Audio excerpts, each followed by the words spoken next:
Da, da, da, da, da, da. I know this is backwards, but it's too fucking bad. It says cooking with profanity and alcohol. Hello. All right, let's cook some bread, bitches. First of all, alcohol. We live on the East Coast, so we get to drink Yingling, unlike you hobos. Well, most of you hobos. Okay, basic white bread. It has a lot of carbs, but we're not going to not eat carbs during the end of the world. So you need a bread dish, a bread pan, 5 by 9, non-stick. We're going to oil it up anyway, though. It's a good idea. So basically, you need yeast. I use this Fleischmann's active yeast. You got to be careful when you go to the store because there's also instant yeast. I have never really used the instant yeast. You don't need to proof it, which we're going to do in a second here, which basically means that we're going to put some water in the bowl that's between 100 and 110 degrees Fahrenheit.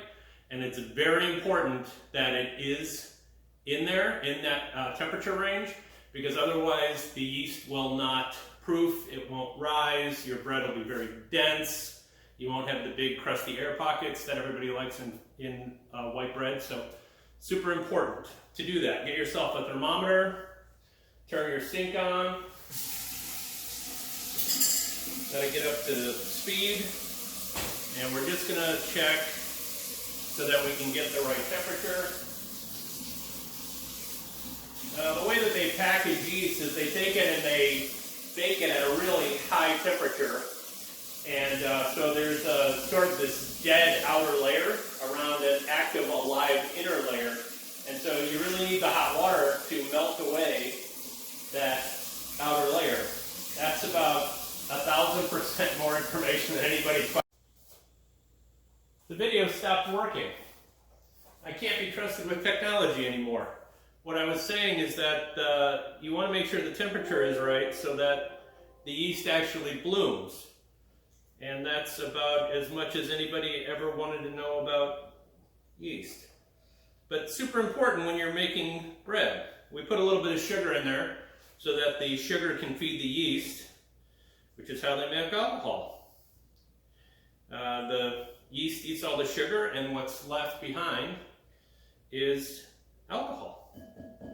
So we're going to let the yeast set up for a few minutes, and you'll know that it's doing what it's supposed to because it will actually start to bloom. You can watch it and you'll see these blooms coming up out of the yeast and bubbles. And so that's what lets you know that you have a good yeast culture and that it's active. If it's not, then you better be prepared to make some fucking focaccia because your bread will not rise. And even if it does, it may rise just a little bit or be very compact and very dense. And that's not what we're looking for with the white sandwich bread. So I'm going to wait for a few minutes to see if mine actually blooms. My yeast is actually a little bit old, but should be okay. And then I will come back as soon as I'm sure.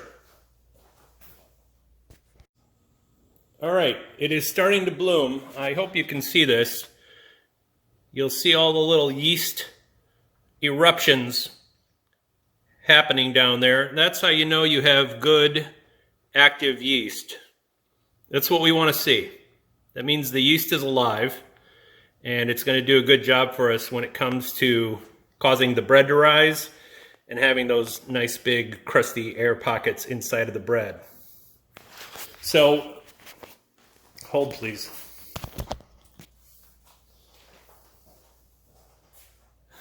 This is an A+ production right here.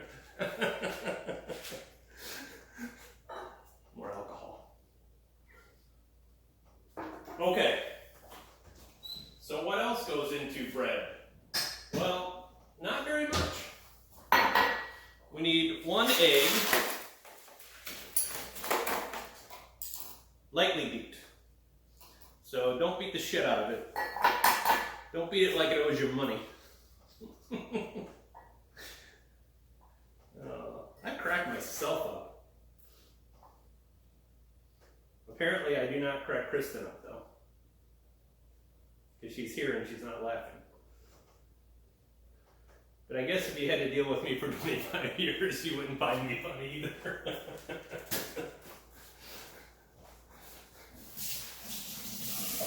All right. A little forky fork.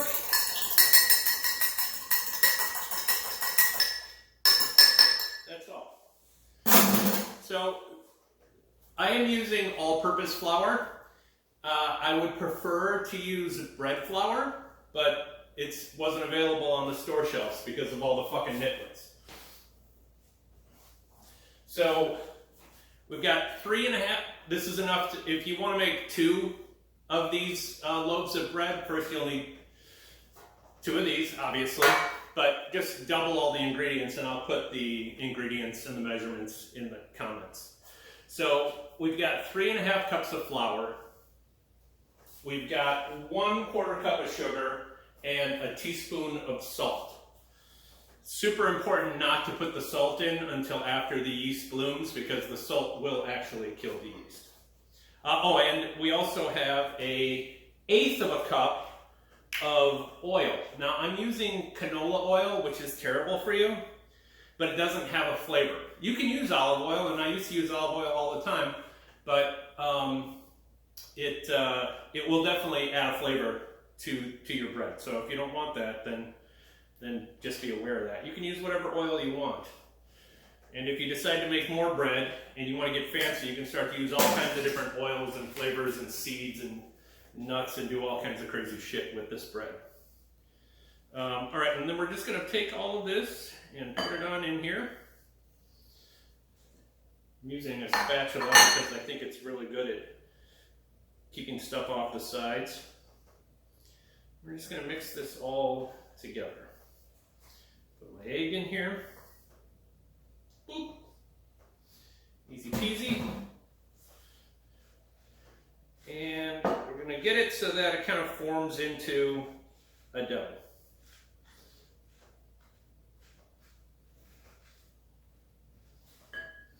And making a huge mess.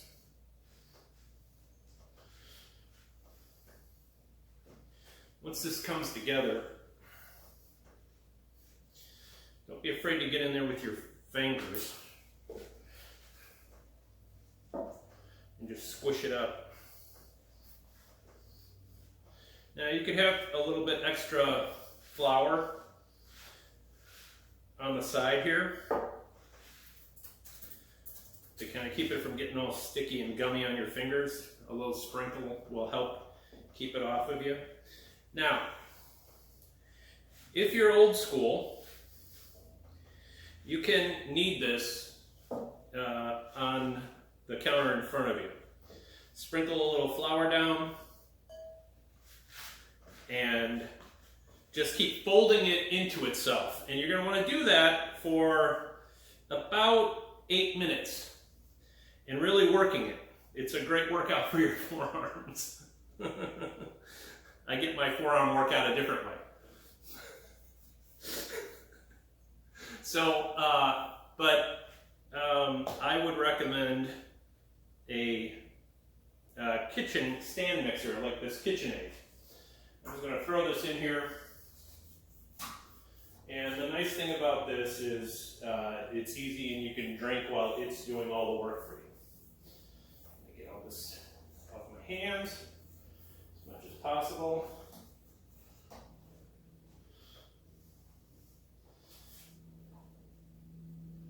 So if you want to do it by hand, fantastic. You can, certainly. Humans did it for thousands of years like that. You're going to need to have a dough hook. You can't use a hand mixer either. You need to have an actual stand mixer. A hand mixer is not strong enough to do this. Even the stand mixer will struggle with this. So we're going to put this on.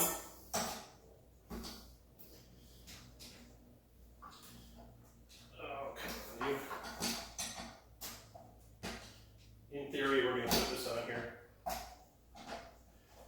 And I'm going to turn this on, and then I'll come back as soon as it's done. You're basically going to let it go on a stand mixer on the no, this is a KitchenAid, so a number 2 setting, no higher than that, and only for 2 minutes. That's all it needs. And you want to knead the bread until it gets elastic and sort of not sticky anymore. And what we're trying to do is develop gluten, which gives the bread the nice chewy, kind of stretchy texture. So we're going to go ahead and get busy with this, and I'll come back when it's done.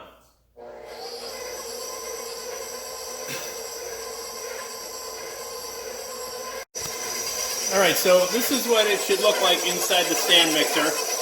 Notice that all of the dough has pulled away from the sides. It's just 2 minutes, and it's turned into sort of this lovely, elasticy, just nice piece of dough. And then we're ready for the next step. So hold on a second. Let me get this back in here. Okay, so we're going to take this out.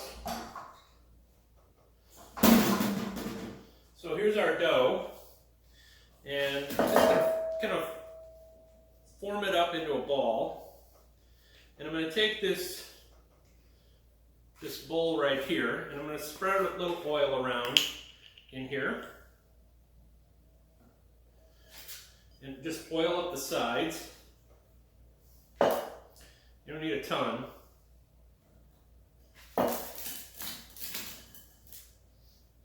But we're going to put the dough in here to rise. And we don't want the dough to stick to the sides. So, I don't know, maybe a tablespoon? I don't know, you can figure it out. You're not a retard. Put your dough in here. Kind of roll it around a little bit so that it gets coated on all sides. It's not going to affect the way that the bread works or the flavor. Now, you could just put a towel over the top of it like this and put it someplace warm for an hour. I like to use a cling wrap. I don't know why. I'm not sure it does any better job. I just like to use it. So that's what I do. I guess you can see too, so I kind of like being able to see it. So now this should double in size. And when it's done, after an hour, put it by your stove or something like that, someplace warm. It doesn't do well if it's cold. So if you live someplace cold, fuck you, you don't get bread. But after an hour, we're going to come back. We're going to beat it down like it owes us money. And then we're going to oil up the pan. We're going to put it in the pan, and then the pan is going to proof for an hour. And it'll rise again, and then it's going to go in the oven for between 20 to 30 minutes, depending on your oven and your climate and your altitude and all that shit. So I'll kind of show you how it goes.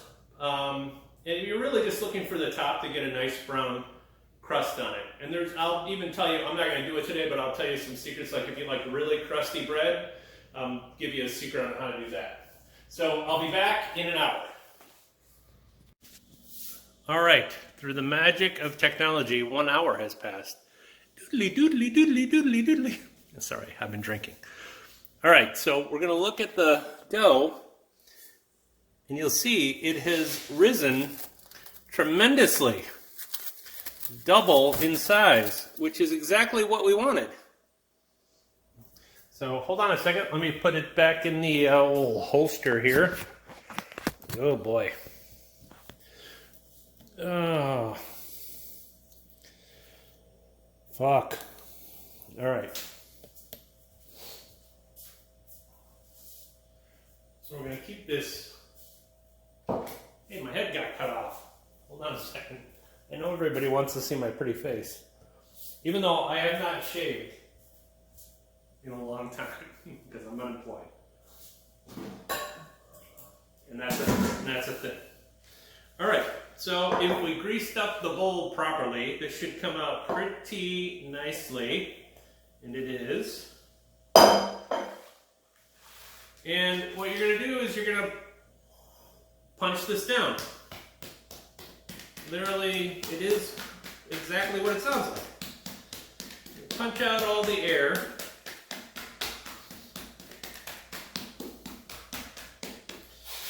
So we're going to take our bread pan, and I've got a little olive oil spray here. You can use butter, or you can use the canola, or you can use whatever you want. I just think this is easier because you can just give it a quick spray down.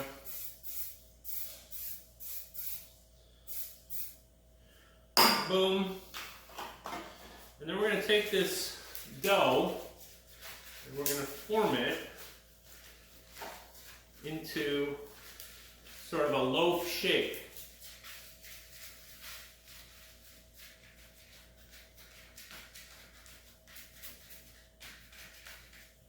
I don't know if you can see that. It's not rocket surgery. And then we're going to put that in our bowl, bread pan. And just kind of, make sure you push it down into all the sides.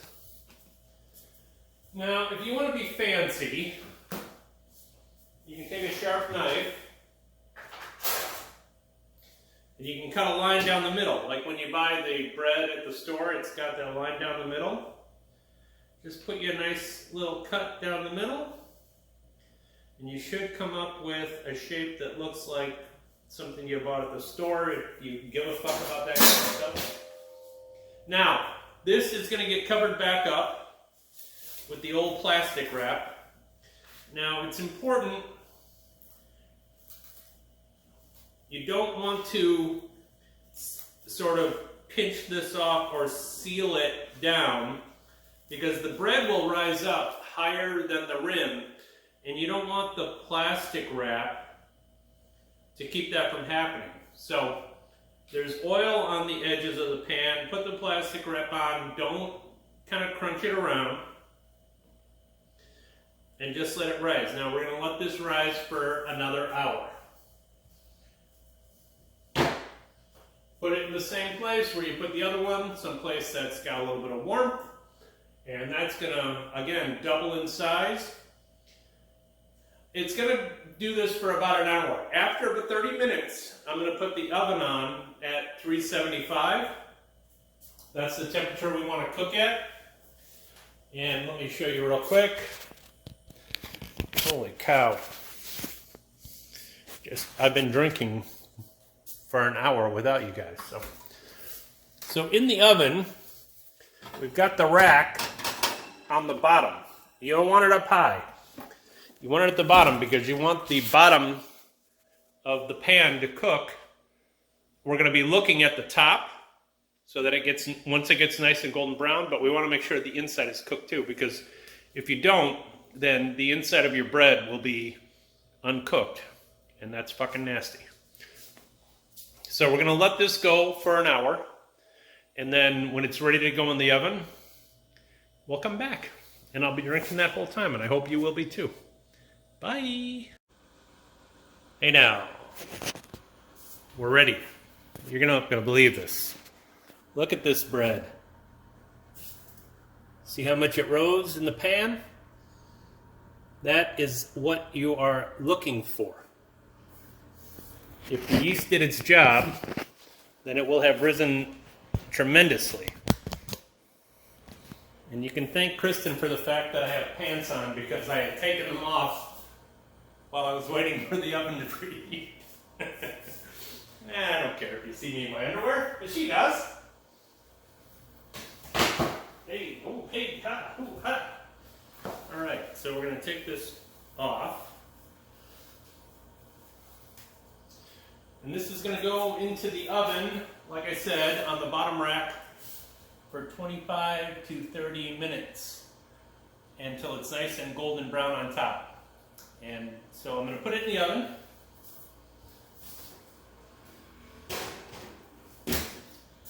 Your mileage may vary depending on your altitude and humidity and your oven and all those things. But it's in there, and we'll come back when we have bread. So stay tuned. 25 to 30 minutes. See ya. All right, 25 minutes have passed. The whole house smells like fresh baked bread, which, gentlemen who are watching, let me tell you that if you want to impress your woman, fresh baked bread is the way to go. Save the perfume, the jewelry, the furs. I tell you right now, every single woman that you know loves fresh baked bread more than all of those things put together. So we're going to pull it out of the oven.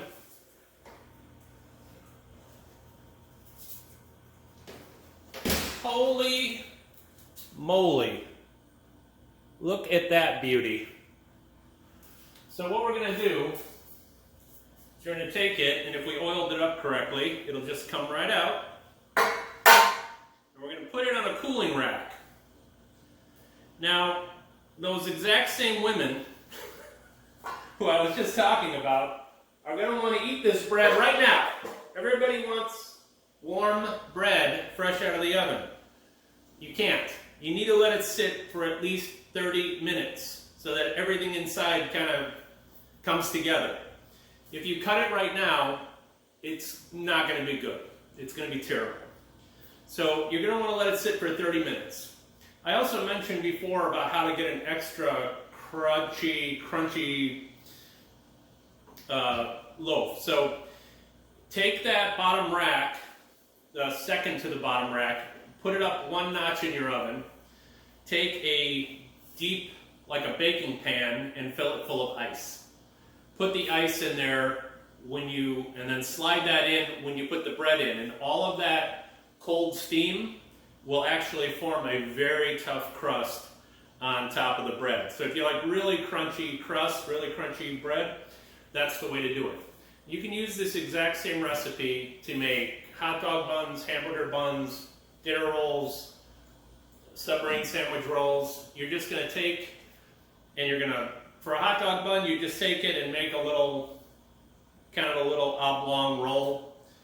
For the second proofing, you put it on a baking sheet, cover it with plastic, and let it rise. A little hockey puck for a hamburger bun, a little bit bigger oblong piece of bread dough for a sandwich, like a submarine. I'm drunk.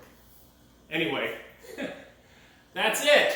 That's how fucking easy it is to make bread. Now, one thing you need to know is that there are no preservatives in this. So it is not going to last for 3 weeks like the white bread that you get at the supermarket.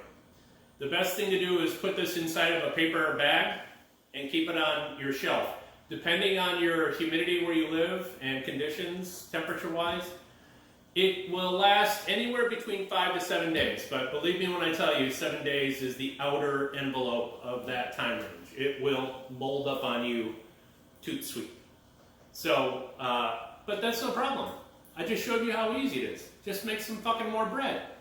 I used to make this every week. Every Sunday I would make a loaf of bread. And then I stopped. So, but anyway, this is it. This is bread. So if you have any questions, just ask me. I probably don't know the answer, but I will come up with a credible lie. Peace.